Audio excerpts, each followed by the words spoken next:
सैफ अली खान हल्ला प्रकरणातील संशयिताची ओळख पटवण्याचं काम सुरू।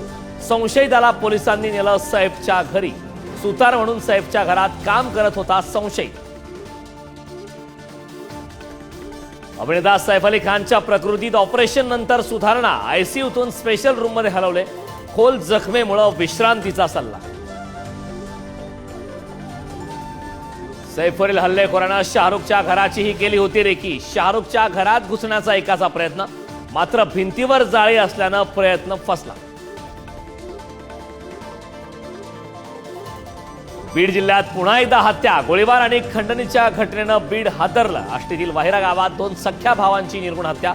जमिनीच्या वादातून अंबाजोगाईत हवेत गोळीबार, तर पाटोदा गावच्या महिला सरपंचाकडे मागितली खंडणी। वाल्मिक कराडची परदेशात संपत्ती असल्याचा सीआयडीला संशय। वाल्मिककडे सापडलं परदेशी सिम कार्ड, अधिक तपास सुरू।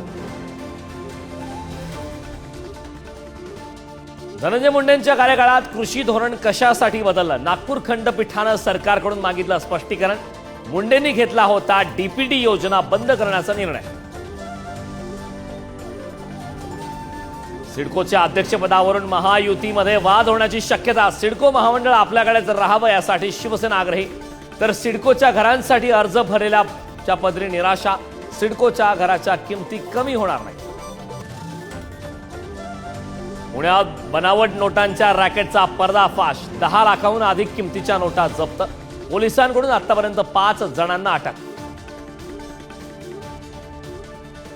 छत्रपती संभाजीनगरमध्ये माणुसकीला काळीमा फासणारी घटना। अपघातातील मृत महिलेच्या अंगावरील 2.25 लाखांच्या दागिन्याची चोरी।